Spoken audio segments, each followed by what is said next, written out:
Sonic the Hedgehog 2006 is one of the most infamously awful video games in the entire history of the medium. The last thing in the world that the internet needs now is yet another video breaking down every last reason why. So, you keep geeking, I'll keep... Alright, I can be better than that. But seriously, what do I even say? We've endured 12 long years of game journalists and self-styled critics alike leaning on it as an easy shorthand anytime we need to talk about Sonic, making sure that every single person on the planet is keenly aware of this, and the implications of that. Whether you prefer your game criticism straight, snarky, or screaming, low-key and analytical, or ostentatious and hyperbolic, there are hundreds, perhaps thousands of stories, reviews, and retrospectives, all centered around this one game. History has proven time and time again, it is easy, fun, profitable, and quite often hilarious to talk about Sonic 06. The game is both universal and inescapable.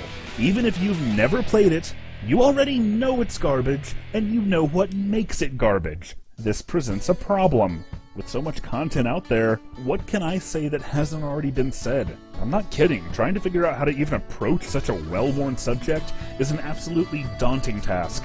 But there is one thing that I've got going for me when it comes to this series. I was there. I'm not just playing this game years after the fact so I can make a video about it. I was part of the online community for at least a decade before Sonic 06 was even announced. So drawing on that experience, I'm going to say something that is, frankly, unbelievable given how the game turned out. It was a long time ago, but everyone was really, genuinely excited about the next-gen Sonic game. It was for most of us a cautious optimism, given what we'd already been through, but it was optimism all the same. We all wanted to believe that all the missteps the series had taken were just aberrations, and that Sonic Team was ready to get things back on track. In fact, that was the crux of the game's reveal.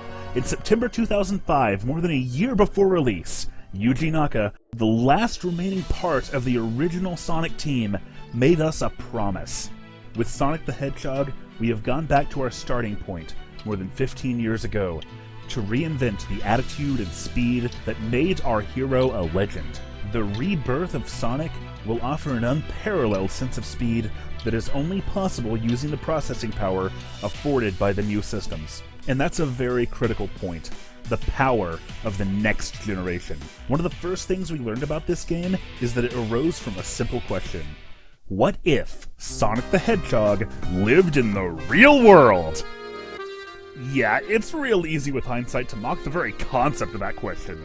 That's a horrible idea. Why would anyone want to see that? But you have to understand the context of the time. We live now in an era where cross-generational improvements have become more iterative than revolutionary, and it may be hard to comprehend just how much faster, how much more spectacular, and most importantly, how much more true to life the next generation used to be. The best way to illustrate this is to compare video game graphics to something that actually is real life. And what could be more real than this? Famous WrestleMan Triple H has been spewing his water all over himself for almost 20 years, and video games have been trying to capture that magic for just as long. In 2006, going from what was a reasonable facsimile of a human being, all the way to this sweaty monstrosity, showed a tremendous leap in visual fidelity. And I'm not cheating this comparison by using different games. This is the exact same title running on two very different generations of hardware. We've certainly made some degree of progress since then, but the rate of improvement year over year has slowed down. So when it comes to realism, there's only so much further we can push it. It's no accident that the past 10 years or so have seen industry trends finally moving away from obsessively chasing realism as the ultimate end goal of graphical design. But in the mid-2000s, in an era where a game that looked, just like real life, was still such a selling point, it is no accident that Sonic Team's rebirth of their namesake came out looking the way it did. Just like it was no accident a generation before, when the Adventure series, 2 in particular, also tried for a more realistic take on Sonic. That raises another good point. We were 7 years removed from the last time the series reinvented itself. Here's the classic model. Timeless. Then they ran the adventure filter over it, reshaping the characters for 3 dimensions, bestowing upon us longer-limbed heroes with colorful eyes, living alongside adorable low-poly anime humans. So when Sonic Team at last had the technology at their fingertips to make Sonic real, how did they do that? Simple. They just applied the adventure filter another 7 or 8 times, creating an elongated Sonic with his spines flapping in the breeze, running around an oceanside city of humans so generic you'd swear they were just the default models packed with the engine. And yet, every single time Sega would see fit to give us a little peek, every time we got to see this game, almost every one of us fell all over ourselves at how gosh darn incredible it looked. And why?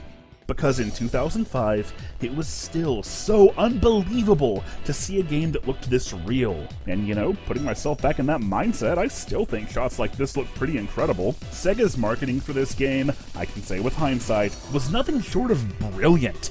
Insidiously brilliant, but brilliant all the same. The teaser video told a nice little story and got our mouths watering at what next-gen hardware could do for a Sonic game. And from there, it was a slow, steady trickle of highly composed screenshots, tightly scripted videos, and carefully controlled live demonstrations. At E3 2006, we were confronted with a build of the game where Sonic's movement speed got faster as he collected rings, with a quicker homing attack, and animations that the final game is inexplicably missing. The E3 build is still the closest thing we've ever seen to a polished, complete version of Sonic 06. But of course, Sonic 06 ain't even what we called it back then. No, back then we differentiated this game from its 16-bit ancestor by calling it Sonic Next. So frantic was the frenzy that Sega had whipped us into at the sheer potential of what the next generation of Sonic might be. What it might be. Because we really didn't have a whole lot of hard evidence to go off of. At last, the sun rose on November 14th, 2006, and it quickly became clear that everything we had felt had been misplaced. Every single thing about this game was wrong. Now, mainstream reviewers did their job and raked the game over the coals, but scores like these pale in comparison to the unbridled vitriol of the Sonic fanbase. We were sold a bill of lies, and a whole lot of us were pretty freaking angry about it. I remember one particular friend of mine reviewed this game for his Zynga, like anyone knows what a Zynga is, and in the middle of the review was this 72-point font screaming 5 words. Sonic the Hedgehog is dead. Yeah, that summed it up. It seemed like everyone in the world hated this game. Except for me. Not because I thought it was any good, I just didn't have the means to pass judgment. At the time, I was 2 months into my first year of college. $460 plus tax was more money than I'd ever had at once in my entire life. But that's what it would have taken for me to get an Xbox 360, along with a game that everyone assured me would not be worth my time, let alone my money.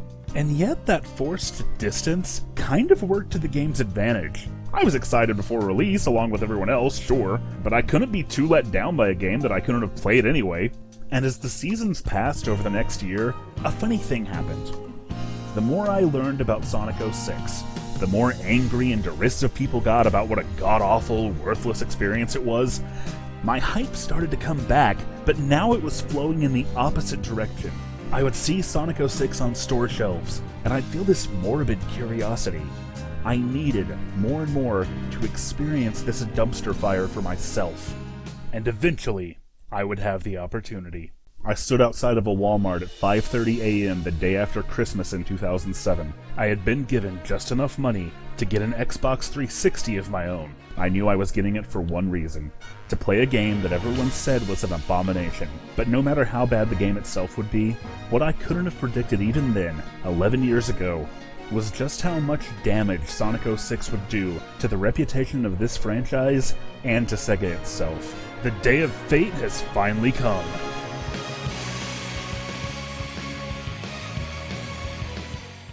There's something I need to make clear right up front. Sonic 06 is a defective, deplorable game. I don't want this video to be misconstrued as any sort of attempt to repudiate that. Just because I don't hate dead horses enough to do a point-by-point deconstruction of every single one of the game's many flaws, doesn't mean that I'm trying to deny them. The difference with me is that none of these elements, not even that one, ever made me angry. Of course, a big part of that was just the fact that I was prepared on some level for what I was getting myself into. My first time playing Sonic 06 was the exact inverse of my experience with Heroes. I went into this game totally bereft of any expectation of quality, And yet, despite all the warnings, I still fell into the same trap that everybody else does. You know, you start the game, see that somebody on the dev team sure loved Final Fantasy, talk to the unsettlingly generic humans, start a mission, struggle with the horrible air physics, be flabbergasted that the very first thing Sonic does now that he is in the real world is fly through some giant orange rings, be way more flabbergasted by load times that are even longer and even more frequent than the stories foretold, buy the light dash, find the first level, clumsily scratch and claw your way through Wave Ocean, arrive at that first auto-running section, and die until you can die no more. And after all that, you find out that because you didn't remember to make a manual save before you went into Wave Ocean, you get to start the entire thing over from the beginning. It really is obvious how Sonic 06 earned its reputation, making you grind your way through such a poorly conveyed, confusing, and unsatisfying opening for upwards of half an hour, then telling you that, oops, you have to do it all again, is the worst first impression a game could make. And this is a series that normally, if nothing else, makes a pretty good first impression. But even if I experienced the same things that everyone else did, I did not have the same takeaway from it. I had been chomping at the bit to experience this madness for over a year, and on that level, Sonic 06 did not disappoint. On the contrary, it was hysterical, finally seeing this disturbingly realistic Eggman threaten what's supposed to be a modern-day princess, who still dresses like she's from medieval times. Every time I'd clip out of a loop or die in a scripted sequence or slow the game down to a crawl throwing dummy ring bombs, I didn't rage at it. I didn't worry about it. I would just smile. Just smile. Oh god, I've played this game too much. But really, I had read so many hot takes and seen so much acidic rage, and yet here I was, having way more fun than I even thought I would in the face of it all. And, well, there were at least a few, maybe teeny tiny things I was, kinda liking about it? To name a few. Like, yeah, okay, the whole aesthetic here is blatantly aping Final Fantasy, but man, they didn't skimp on the production values. These pre-rendered cutscenes are gorgeous if nothing else. Oh, and the way Sonic shows up, wrecks Eggman's plans without breaking a sweat, and then so effortlessly, so flippantly taps that bot off the edge. Yes! And like, even on the gameplay side, right? The physics and set pieces and hit detection are all just atrocious, but you know, the handling wasn't nearly as bad as I thought it'd be. While Sonic's ground speed is way too muddled, and his air speed is way too inconsistent, his actual handling is, if anything, responsive to the point of twitchy. That's not ideal, but I'll still take a control scheme that's too tight over this, and that kinda set the tone throughout my initial playthrough of Sonic's story. It lived up to my anti-hype and then some. It was every bit of the insurmountable mountain of garbage that I was hoping it would be, and yet it was interspersed with these little moments where I'd think to myself, you know, that wasn't too bad. I must have been enjoying something about Sonic's campaign. After all, I grinded all the way to the end of it in only 4 days. And as I watched the credits roll on December 30th, 2007, as I listened to that strange remix of an ending theme that had meant so much to me, I wrote a post articulating my thoughts on a now-defunct message board called the Moogle Cavern. So here now, I'd like to read you 19-year-old Josh's immediate impressions upon completing Sonic's story. Look, this game has some major issues.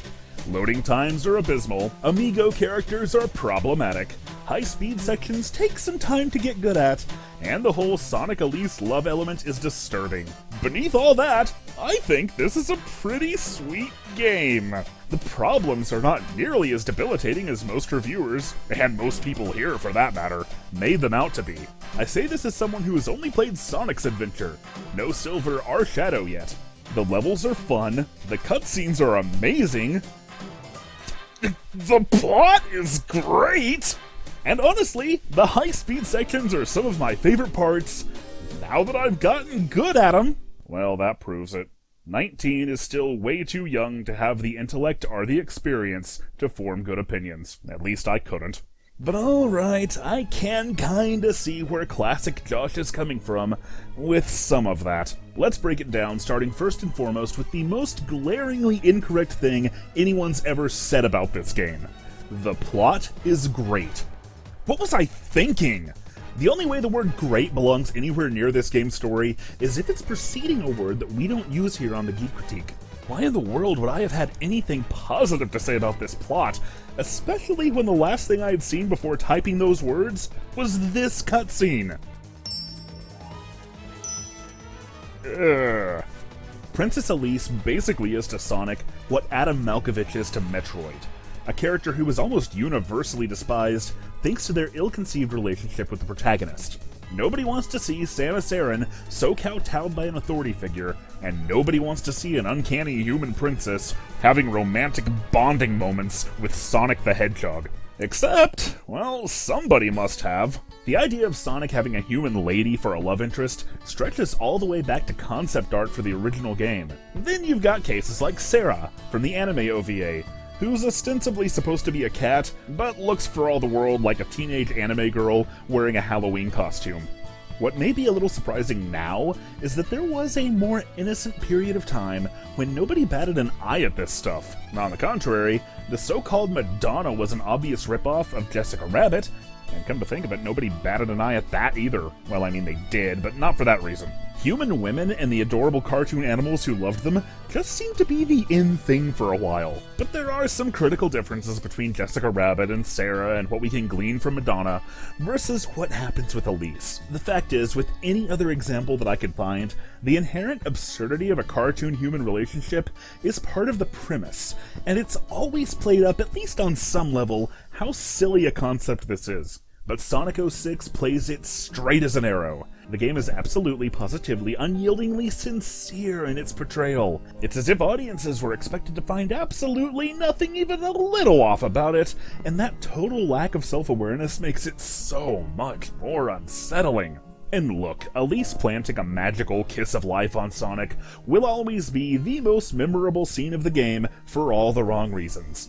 But I'd argue that even if Elise was, I don't know, a badger mole or something, this would still be an uncomfortably awkward pairing. The way Sonic himself is written is as much a part of that as anything else. He doesn't outwardly reciprocate Elise's feelings, but he doesn't reject them either, and seeing the character act this way just seems forced for the sake of romance. Across all his myriad of universes, Sonic had always been portrayed as direct and straightforward.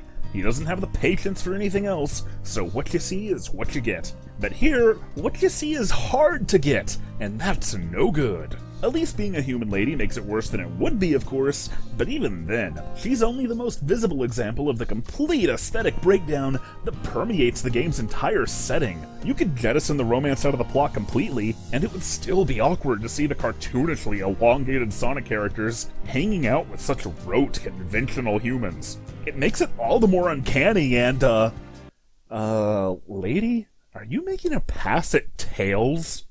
Well, it was acceptable in the 80s, and maybe this sort of thing is just kinda routine in the Kingdom of Soliana. And I mean, maybe that even makes sense. After all, the cartoony animal characters in universe are clearly perfectly sapient and more than capable of making their own decisions. So, I guess, whatever floats your boat, right? Who am I to judge? As long as you're not hurting anyone, you do you, lady. Except for one minor problem. Tails is 8 years old, you psycho! At least Sonic and Elise are about the same age. The fact is, shoehorning a fairy tale love story into the centerpiece of the plot of a Sonic game isn't just stupid, it's a complete tonal mismatch for the character and the series. But I will give the game some small measure of credit. On the rare occasion that she's not being held captive, or gallivanting around with Sonic on the Windows XP background, Elise's backstory and character is given a surprising amount of depth and focus. Surprising in that she has any at all, but she does end up being the most well-defined, well-characterized person in this mess. If Elise hadn't been so irrevocably tied to Sonic, if she had just been her own character with a little more agency, this princess of a kingdom under siege, struggling to live up to the unrealistic expectations put upon her, and above all, if she had never, ever done this, then Elise might be remembered as one of the few bright spots in this disaster of a plot. Still not great, still not something at all suited for a Sonic game, but a hypothetical bright spot is a hypothetical bright spot. Sonic and Elise are usually, and fairly, the most criticized part of the story. But aside from Elise, the overarching plot is basically just another take on the adventure games. What with its ancient prophesized monster of legend with cataclysmic power that suddenly betrays Eggman, it's just that now the stakes are even higher because reality itself is threatened and time travel is involved, so things get to be even more confounding. But as complex as it aspires to be, the individual beats of the plot tend to be weirdly repetitive and formulaic. There's a menagerie of cutscenes, but they carry a mere smattering of plot. I get the feeling that a lot of it was thrown together at the 11th hour in some hopeless attempt to tie together a bunch of disparate level archetypes. I get that feeling about most of the game, really. It's making every attempt to make all these tonally incompatible elements work, and there is simply no time to make that happen. For instance, this was meant to be the darkest, most epic, most serious story that Sonic had ever seen, and it would be carried by the limitless talent of 4Kids Entertainment. That's not really fair to the voice actors, though. They do as good a job as they can, given the circumstances. This was the first mainline game in the series to feature the English voice actors from Sonic X. And yep, they sure sound like they're from an early 2000s anime dub. Except for Mike Pollock's Eggman. He always does an amazing job and has become one of my favorite voices for the character, but it's just weird here, listening to him play this more subdued version of Eggman, trying to sound vaguely, yet not enough, like a real person. And then you've got Jason Griffith as Sonic. In complete contrast to Eggman, I guess. He constantly sounds like he's trying really hard to sound cool. There's absolutely none of that laid-back, self-assured flippancy that once made the character cool. So in other words, Jason Griffith is the perfect Sonic for this era, and I can't imagine anyone else pulling this off. The plot is great. Well, I've come to know myself a little better in the past 11 years, and I think what I really meant was, the pre-rendered cutscenes were pretty, and I don't care enough about the story to let it affect my opinion. I might not have had a keen sense of it back then, but gameplay is the reason I do this. And in 2007, I called on 13 years of experience in the field with my very next line. The levels are fun. Well, that makes sense. I mean, some of them are pretty fun. Provided, of course, that you know how to play them. The only problem with that is, knowing how to play Sonic 06 means knowing with a completely irrational degree of precision exactly how to avoid each and every one of its unending cavalcade of death traps. Gotta make sure I don't fall in the water. No! Don't try to take those loops in Wave Ocean. The homing attack snaps to rail, so don't try to hit launch rings with it. The skateboard can only jump properly in certain locations. Make sure you hit this Mobius strip at the perfect angle, or you'll get flung into the ocean. And how do you learn any of this? There's only one way. Trial and freaking error! Nowhere is this more true than the Mach speed sections, where Sonic automatically blasts forward with a velocity that he just doesn't bother using anywhere else. Mach speed is uncontrollable and unpredictable and unfair. There is absolutely no way that anyone would be able to play these for the first time without making a ton of mistakes. And in every single case, the game would be the one at fault. And what makes that even worse is that every one of those errant mistakes costs you dearly. The ring system is still in play, but with no way to turn around, there's no hope of picking them up. And yet, for some insane reason, colliding with objects hurts you now. So every time you hit a wall, or stub your toe on a fence, or get barraged by a confounding myriad of physics objects, you are immediately left one single hit away from death. And God help you if you misjudge the terrain, or the game just bugs out, and Sonic ends up somewhere he's not supposed to be. More than anything else in this game, every single beat of a Mach speed level is yet another opportunity for Sonic 06's total lack of quality control to drive you to insanity. It's a marathon of inequitable set pieces. You'd have to be some kind of masochist to put yourself through this. So, of course, in 2007, I described these as some of my favorite parts now that I've gotten good at them. And I mean, yeah, Josh in 07 was right on the money there. These are some of my favorite parts. The Mach speed sections might be like a marathon of QuickTime events minus the button prompts. They might be totally impenetrable without an insulting amount of trial and error, but maybe I'm the kind of person who kind of enjoys that? Maybe you wouldn't have to be a masochist to have fun with this. Maybe all you'd have to be is a very specific kind of Sonic fan. I'm not sure the terms are mutually exclusive. The thing is, I do tend to earnestly enjoy blatantly, purposefully unfair games, like I Want to Be the Guy or Getting Over It, and failing in them time after time never does make me rage or even get me frustrated. Sometimes half the fun is failing. so that's definitely part of it. But what helps just as much is, like the proverbial frog brought to boil, I had kind of been conditioned into this, because a ton of Sonic 06's most glaring defects are systemic issues that took root all the way back in Sonic Adventure 1. Back in that episode, I said that one reason I still enjoy that game so much is because I learned how to avoid the instability. But that's no excuse. Learning how not to break the game still shouldn't be the player's responsibility. But in 1999, in an era when the industry was still figuring out how to do 3D, it was easy to overlook the necessity of learning your way around a few rough edges. But by 2006, a game that expected you to account for not just a handful of inconsistencies, but an unceasing parade of defective nonsense, was completely unacceptable. Every single section of every single level is a new chance for the game to break, and you win by figuring out how to make it not do that. It plays like the unfinished, unpolished garbage it is, unless you've grinded your way through to the point that you can do the same thing Sega's marketing did and make it look, kinda passable, sometimes. But remember, I was having a stupidly good time just finding all of those defects, and learning how to avoid them was just one more step. So to me, really, I can have fun with this game. But what constitutes fun is subjective. Just because I'm the kind of person who can wrangle some form of enjoyment out of it doesn't mean it's actually any good. It just means that I'm particularly attuned to finding some small measure of its potential. And at first, that was enough. At first, my nostalgia-fueled adulation for the series was so insanely high, and my expectations were so impossibly low, that Sonic 06 didn't have any trouble exceeding them. This was the first next-gen game I had ever played, and even though I had to replay Crisis City 7 or 8 times, because that tornado is carrying a car, I had still never seen a video game that could do that. But as the sheen of the next generation faded, Sonic 06's flaws became so much more glaring. It had taken me just 4 days to get to the end of Sonic's story, but finishing the other 2/3 of the game, that took a little while longer.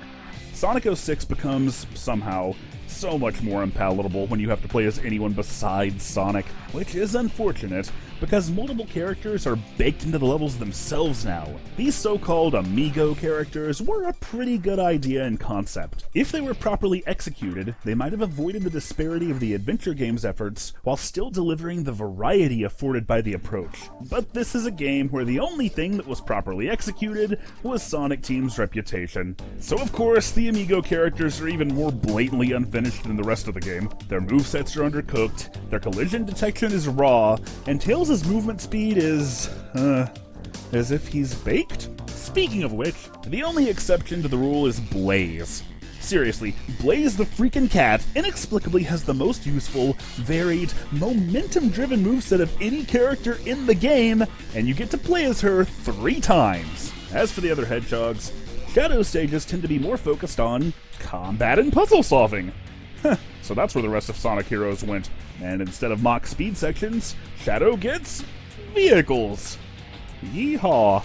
In a better game, this could represent a more traditional take on an exploratory 3D platformer. In this game, all you've done is remove the main thing that was making it kind of enjoyable. For me.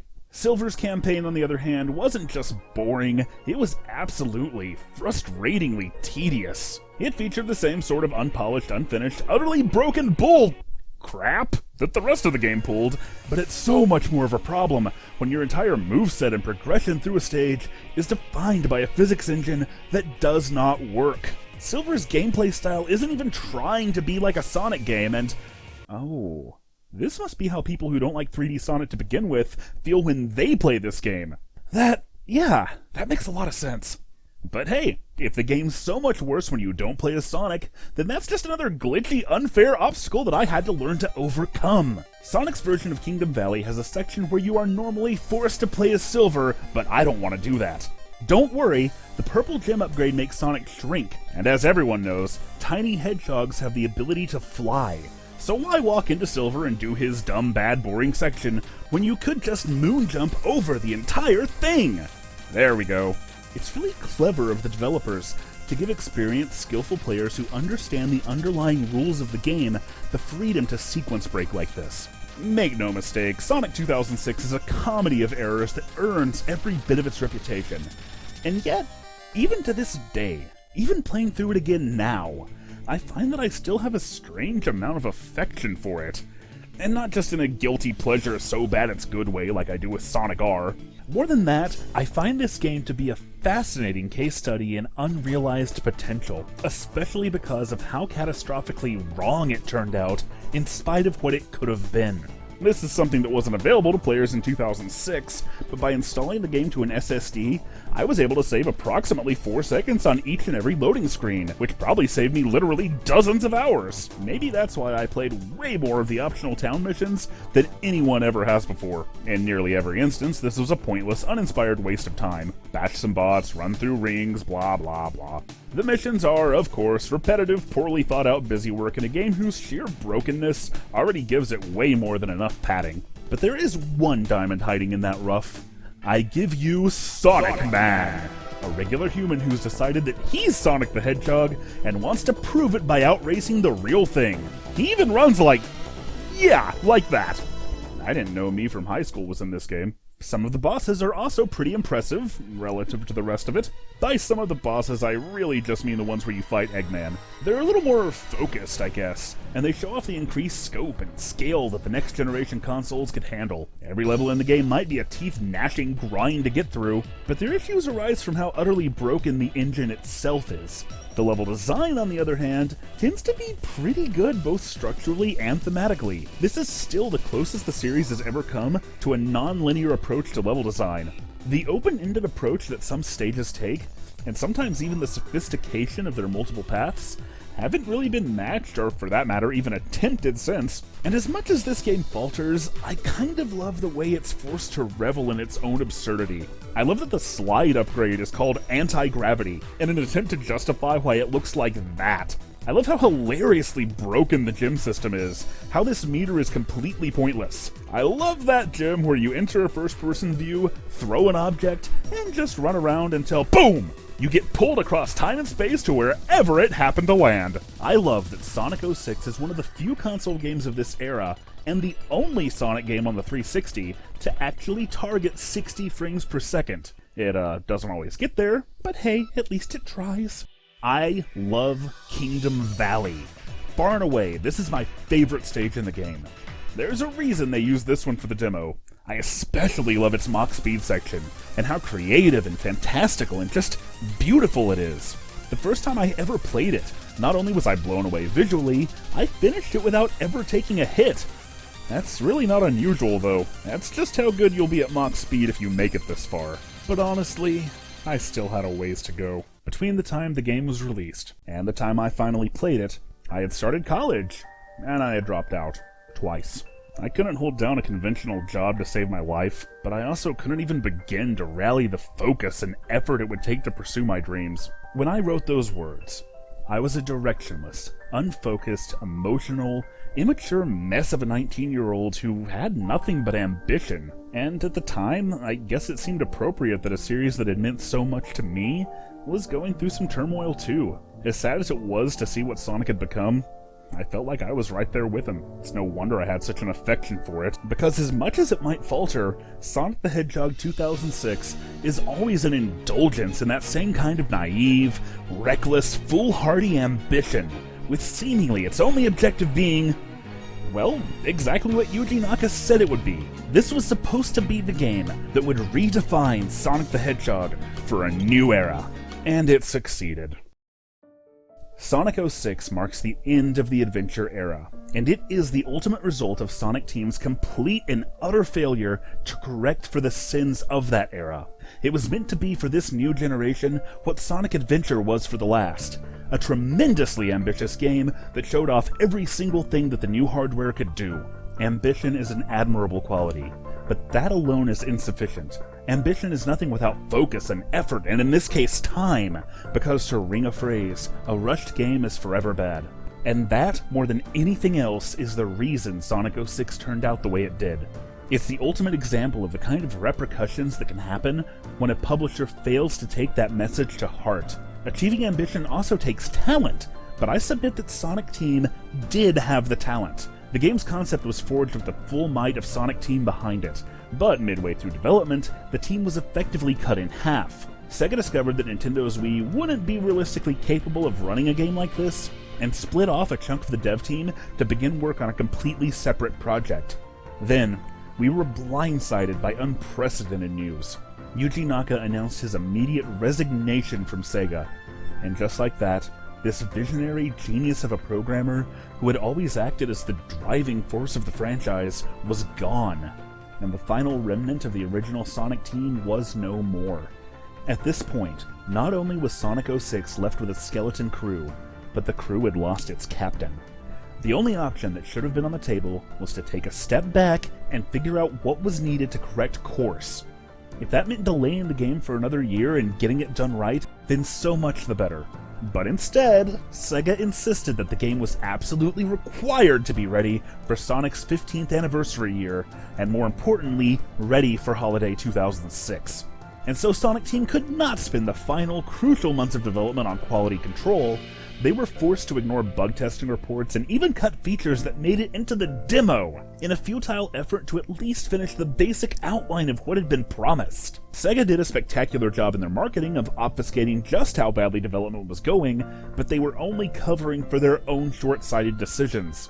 It's easy to see this as a greedy attempt to capitalize on the series' brand recognition and reputation to get a guaranteed million seller out the door for Christmas, quality be damned.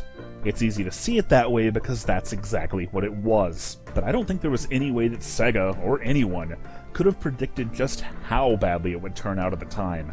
After all, this series had seen plenty of ups and downs before. Strapped for time and with a dev team that was sinking, Sega decided to effectively punt on a bad game. There'd always be next time, right? But Sonic 06 was not just a bad game. We'd seen worse than this before.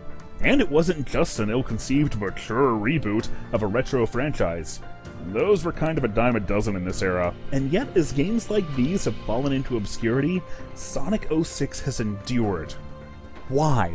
Most of the time, a bad game is the result of an apathetic, directionless, or inexperienced dev team churning out a mediocre product. Most of the time, the worst thing a video game can be is boring. But Sonic 06, for all of its problems, is never boring. And that's not always a good thing. Sonic 06's fatal flaw is that all the things that make it so horrible are absolutely captivating. The ambition that should have been its driving strength instead became its undoing. It was utterly fascinating how bad it was, and it just so happened to come out at the worst possible time to be that.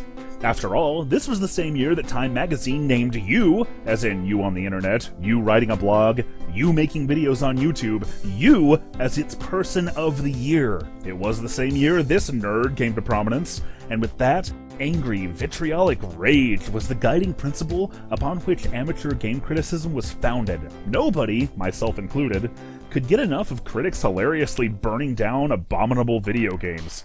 And it didn't take long to discover that Sonic 06 was an infinitely renewable source of fuel. Every single person who plays it, whether they're a Sonic fan or not, is guaranteed to run into the same ridiculous problems. The romantic focus of the story was cringe-inducing right at the time that so-called cringe culture embodied gamer culture. Sonic might have been an icon, but the brand recognition that Sega relied on to sell copies also meant that there was a built-in audience of fans and haters alike ready to see the game torn to shreds. Individual talent is barely even a factor. Just looking at stuff like this is engaging. I don't know if it's even possible to point out this game's flaws without it being entertaining. And by the way, I'm not at all condemning anyone for taking Sonic 06 to task. The first Let's Play I ever saw was of this game, and I couldn't stop watching it. Some of the best and funniest and most analytical and most thought-provoking commentary that I've ever seen is the result of someone playing this game. However, whether you have ever played it or not, whether you even like this series or not, there is no way that anyone could see this, or this, or this, and ever forget it. The finale of the game seems almost like it has a moment of self-awareness, like it realizes what a consequential, far-reaching mistake it's making. In the end, Elise goes back to the past and extinguishes the flames of disaster, erasing the entire adventure from the timeline. In-universe, none of this ever happened. The game tried to retcon itself out of existence. But alas, here in the real world, nobody who sees this stuff could ever forget it. and everybody saw it, and nobody forgot it. This is still the very first thing that a lot of people even think about when they think of Sonic the Hedgehog. Sonic 06's notoriety has become a lethal dose of poison injected into the reputation of not just the series, but of Sega itself. And those repercussions could be felt as soon as the very next game. Sonic Team would be compelled to try to eliminate the poison by removing every horrible element of Sonic 06. But those were the very things that had, until this point, defined 3D Sonic. But the only way to break free was to break the mold, so the more serious tone and setting were gone. The abundance of playable characters and their variety of gameplay styles were dropped. It would be more than a decade before a mainline 3D game would even let you play as anyone besides Sonic. The Adventure Era, and its crazy, overconfident pursuit of endless, albeit blind ambition, was dead, and Sonic 06 was the game that killed it. Sonic would continue to have ups and downs, and it would continue to try to be too many things, but it would never be like this again. As much as this would impact the series' future, that poison seeped into the series' past as well. Sonic the Hedgehog, in its time, was a game so radically, disruptively different than what had come before that it single-handedly allowed a scrappy little company that nobody believed in to upend the monopoly that Nintendo had on the industry. But when someone who is the same age now, as I was when I wrote this, decides to make a video about that revolutionary, groundbreaking, important game, he calls it the birth of a laughingstock.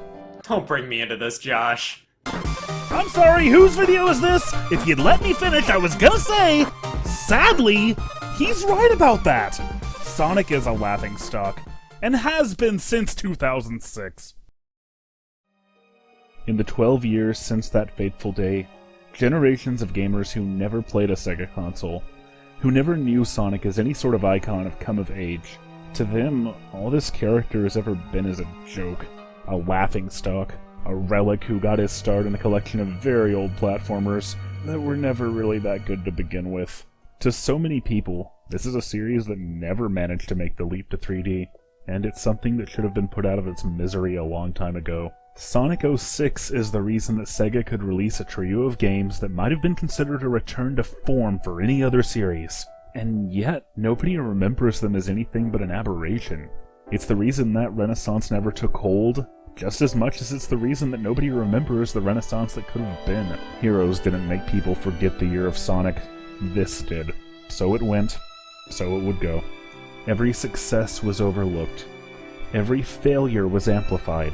And the legacy of every single game that I grew up playing, that I grew up loving, all of the memories that form the core of the reason I do this, in this series that made me a gamer, the series that gave me this dream, the character who was my childhood hero. The legacy of Sonic the Hedgehog was erased from the timeline, and the only thing left was bullshit.